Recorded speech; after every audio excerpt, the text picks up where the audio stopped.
I don't care if you run the Chicago Bulls and Neesmith. I don't care if you run the Pacers. They I do don't have care no if you run the Monstars. I really don't care.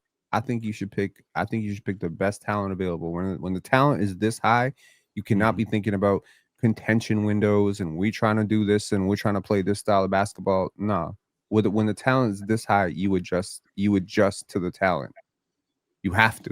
If you genuinely think that Cam Boozer is going to be a better player than AJ Dybantsa or Darren Peterson, your need for a guard should not matter. But if you don't think the gap all. is going to be huge, why does it?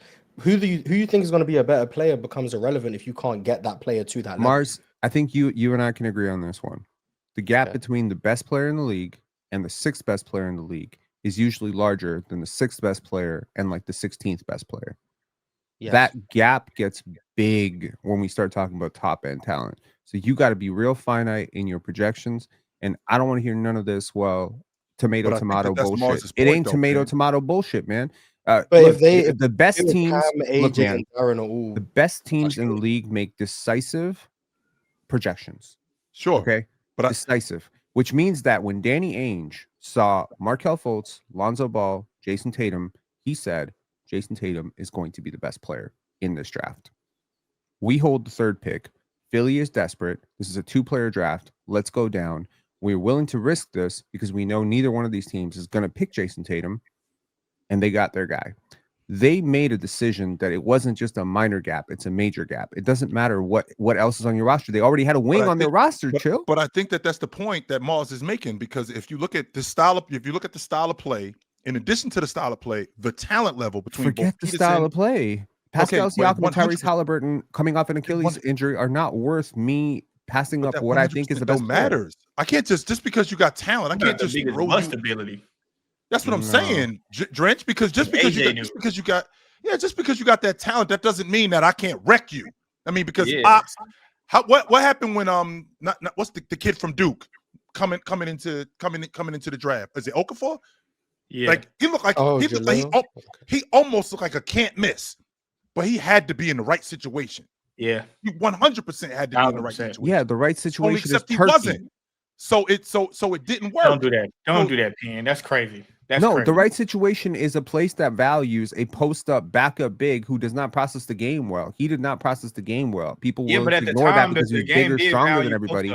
At the time, the game did value post-ups. Yeah, but he's not a great post player. He got drafted in 2015. Oh, man.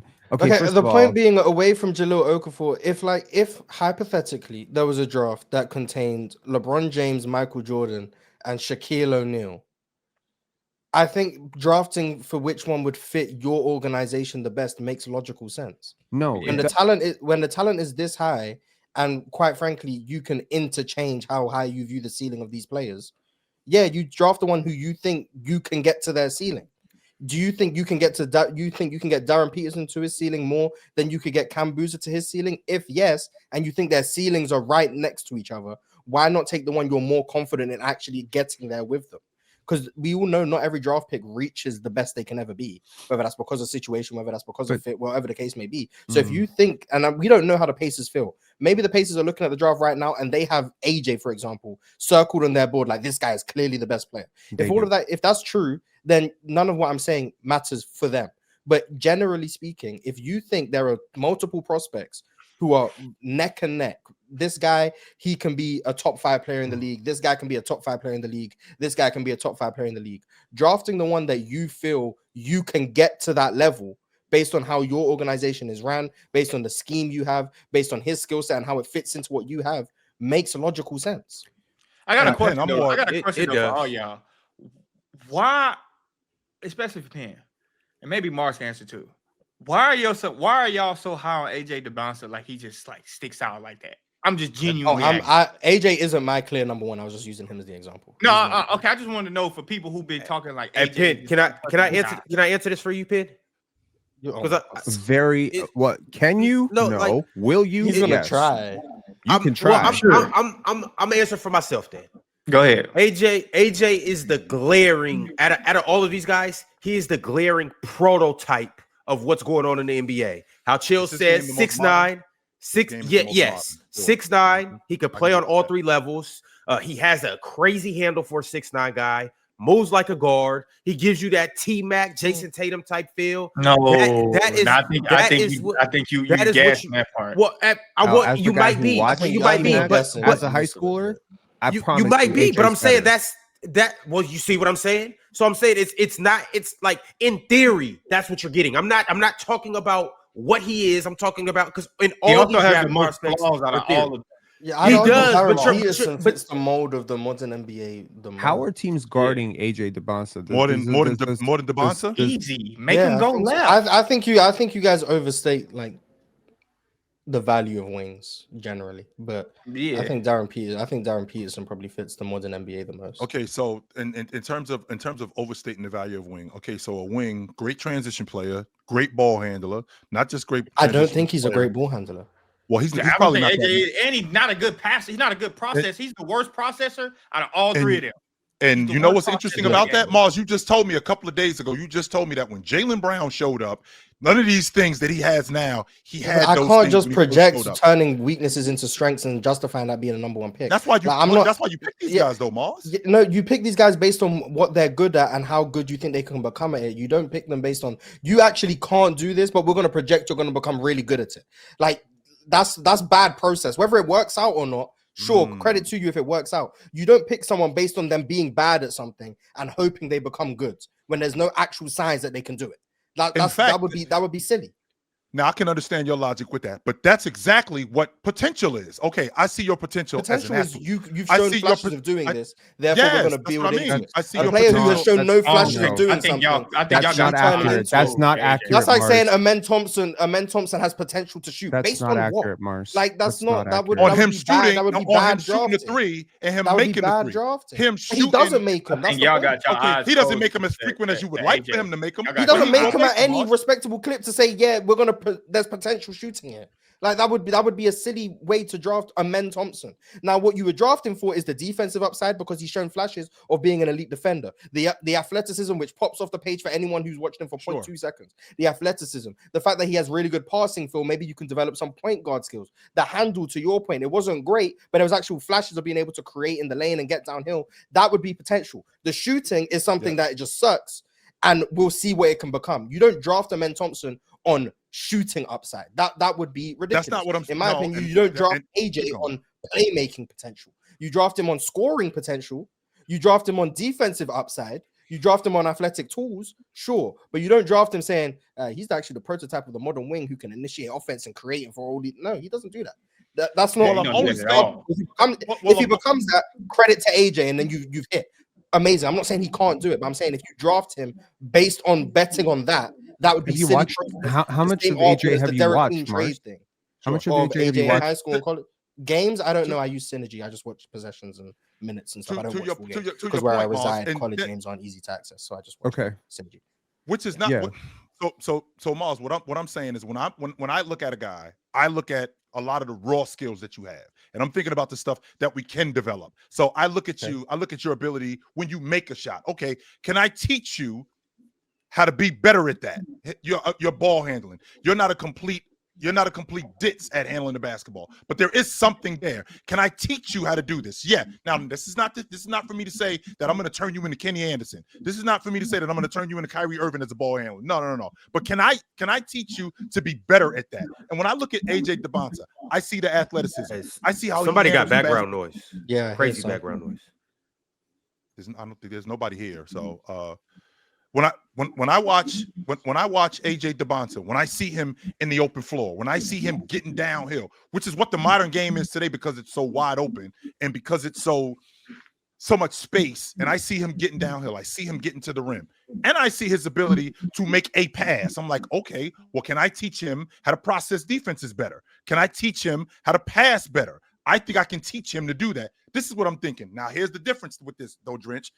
To Penn's point, when I'm drafting a guy and I'm in a gap year, like what's going on with the Indiana Pacers, if I'm drafting a guy and I'm in a gap year, my window to win is not open long, which means that the idea of drafting the best player, I'm doing that when I'm trying to build something and I'm throwing things at the wall to see what sticks. I already got the foundation. What I'm trying to do is I'm trying to get those pieces into fit what I'm trying to do right now so we can win, because that gap And in terms of that window, it's not open long. That's what I'm thinking. Chill. Like when you do this stuff, like you do the scouting stuff, right? The projection part is really hard because you got to project one guy from one situation, which is collegiate basketball, against one set of competition with one set of rules. College basketball is a totally different game than the NBA. So you can't go a 1-for-1 projection. You can't use PER. You can't use win shares. You can't use efficiency. You can't use all that stuff because you have to use all of that stuff. And then you got to project it to the NBA game. The one archetype, in my opinion, that always does well, better in the NBA than they do in college is big wings. Because big wings need big angles. Isn't that what I said? You said, no, you can't say it for me. That's exactly what the hell I said. But go ahead. Yeah. So AJ right now is getting ganged up on a lot. And there's not a lot of space for him to work. So a lot of those pockets of space that he needs to attack are very narrow. And you know why he's getting ganged up on a lot? Why? Because teams think that he can't handle it. Because teams think he can't handle double teams. I don't know what's going on with your mic. Or because he's at BYU.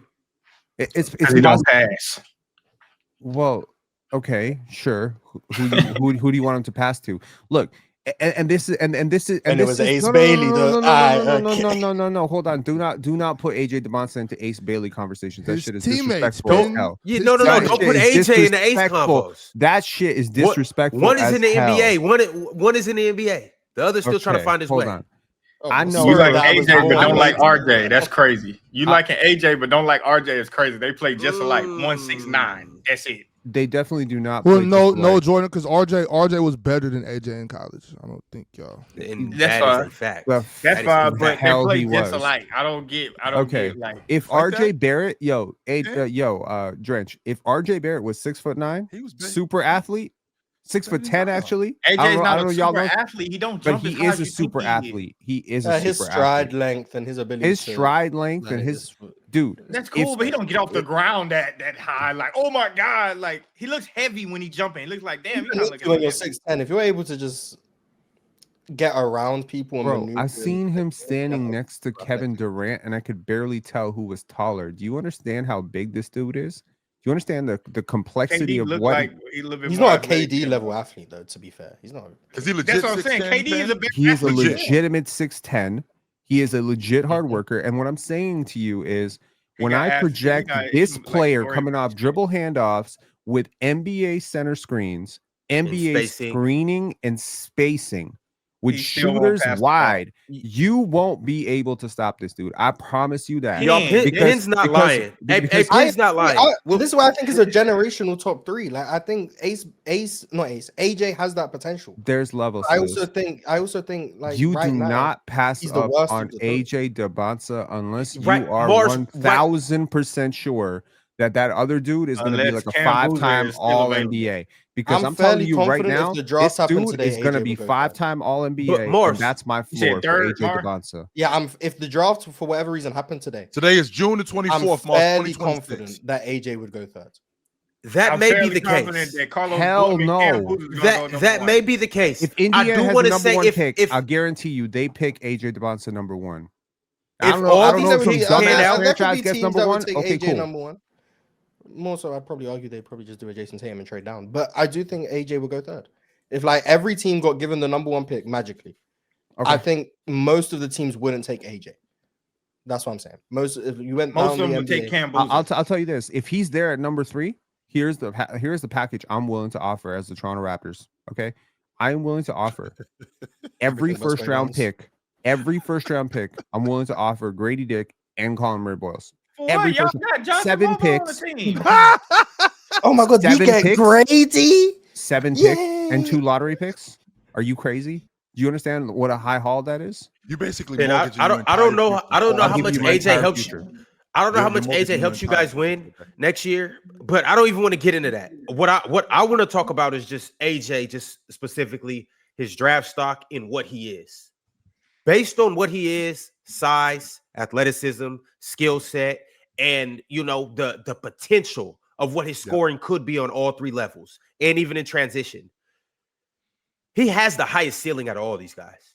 If everything goes right for everybody, AJ has the highest ceiling. Now he could have the lowest floor. Ability too. He might have that, Jordan. But if what is supposed to go right goes right with AJ, this is who you want. This is a 30, 32 a night guy. It doesn't get yes, Jordan. This is a 32 point per game. NBA level? Yes, this is a league leading scorer type of guy. If he hits, no. Yes, Jordan. I don't think his ceiling. Maybe I'm just higher on Darren Peterson. I don't think his ceiling is as high as Darren's, but he's a better. If they both pan out, he's a better scorer. I'm not mad in high school. Yes, in high school when you can dig at a 6'10" ball hand. Look, man, I watched Giannis in those cramped ass. I watched Giannis in those cramped ass Greek gyms, and I promise you, he did not look like the player that you see today. But think about it when you look at that dude. Obviously, I understand. I understand what you're saying. But you know what you saw with Giannis? You know what you saw with Giannis? Those wide ass shoulders. You know what you saw with Chris Bosh at Georgia Tech? Those narrow ass shoulders. What I'm saying is 22 a game at Georgia Tech. No. What? Yeah, but he wasn't going to fill out his frame. That's what he's saying. The point is, you have to project, and that is hard. I was watching a documentary about pitchers, right? Professional pitchers, and they'd be like, they get them wrong so often. Now you like baseball. I love baseball now that the Blue Jays are better than Seattle Mariners. Ron, I got one more. What I'm saying is like you got to think about pitch variance. Because if you pitching at the lower level, they're not. You could throw the same pitch over and over and over, and if it's fast enough, you've beaten every single hitter. But you get to the next level, it matters that you have 8 different pitches in your bag. But I'm gonna tell you this though, Penn, and this is the summarization of all 3. I think AJ does have the high. Like I think if, like Ron said, if everything goes well and how it looks, he's supposed to be that dude. From what I can see from high school to college, I'm going to be honest. I haven't seen this game develop as much as you guys are acting like it's just gotten so much better. He plays. He just got to school, Drench. He just got here. He literally just got to I do like that they're giving him a lot more pick and roll reps. Which is possible. And that's the best thing he do. He play out of pick and roll. That's the best thing he do. And this is the part that you're missing. Hold on. Keep going, Drench. Keep going, Drench. Because at the same time, I'm saying he has the highest bust ability because if he's not a star, I don't think he can be a role player. I think he would struggle to find one good thing he does. I think he would struggle. And that's why I'm saying, like, he's a great defender. I really could see that, Jordan. In another country playing basketball.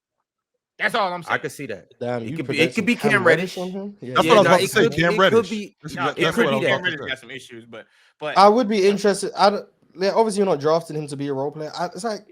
I see the upside that Penn and Ron are alluding to, like obviously with the scoring stuff, the 3 levels, the fact that he can post best you player up. in the league, Mars? Best player in the league. I'm saying like scoring titles. I can see that type of upside, and if you believe in the defensive upside, like I can see all of that. But me personally, I've gone away because I used to be on draft for upside no matter what. Like if you think this guy has the highest ceiling, take him. But now I've kind of moved away from that somewhat. It's like it feels like we're ignoring all the ways in which this could possibly go wrong in our AJ draft evaluation.